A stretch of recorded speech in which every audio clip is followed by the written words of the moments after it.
the Brixton riots were the first serious disturbances on mainland Britain in the 20th century.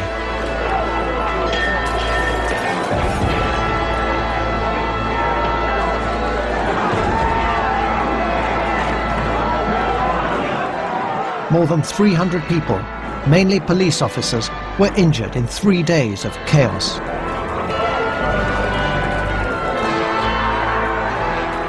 But there was worse to come.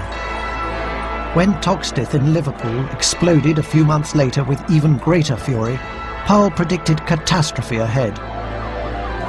He believed his speech had finally been vindicated. But the man who had been seen as the tribune of the people in 1968 was increasingly isolated. The Scarman report, which investigated the riots, concluded that ethnic disadvantage and inner-city decay were to blame. The report recommended financial aid for immigrant groups. Margaret Thatcher, ever the politician, rejected Powell's calls for voluntary repatriation and embraced the recommendations of the report instead. Margaret Thatcher then, against her own wishes, I think, began to unload lots of money into ethnic groups. And everybody became ethnic overnight. Greeks, Turks, Cypriots, they all became ethnic. because local authorities and central government and the GLC was handing out funds for ethnic projects. All over Britain, multiculturalism was strengthened. But while many applauded this state-sponsored diversity, there was a downside as communities grew apart. In 1988, the nation experienced a major clash of cultures when many British Muslims demanded the banning of Salman Rushdie's novel, The Satanic Verses, which they said insulted Islam. Book burning made many feel uneasy.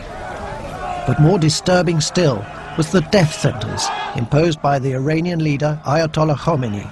Some prominent British Muslims backed the fatwa. Whereas at the beginning of the 80s, people were fighting on things like immigration controls and race attacks and police harassment. By the end of the 80s, it was things like halal meat, separate education for girls, and most explosively, the Salman Rushdie issue. And political struggles unite because all that matters is that you believe in that political vision. It doesn't matter what skin colour or what culture or what faith you have. Cultural struggles, by definition, fragment.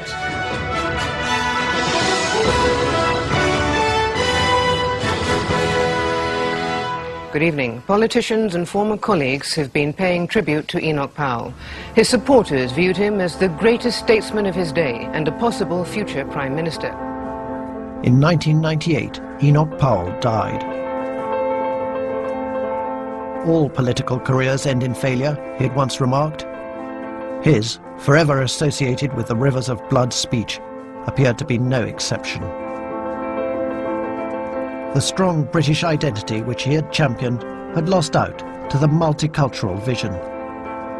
Britain, it was even said, was now a community of communities.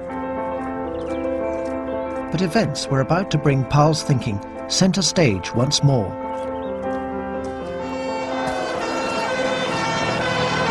The rioting lasted for over 7 hours. At times, hundreds of Asian youths were hurling bricks and petrol bombs at the police. Officers were shocked by the rage and the ferocity of the fighting. In 2001, Asian men, mainly Muslims, rioted in Oldham, Bradford and Burnley. They claimed they were racially provoked and economically disadvantaged. Those whom the gods wish to destroy, they first make mad. In his Rivers of Blood speech, Powell had warned that mass migration would lead to segregation. A report into the riots concluded that the white and Asian populations were living a series of parallel lives. There was a lack of shared values uniting multicultural Britain. It seems to me that diversity as lived experience is a great thing. It's made Britain less homogenous, more vibrant, more cosmopolitan, more open. But multiculturalism as a political process undermines much of that by trying to force people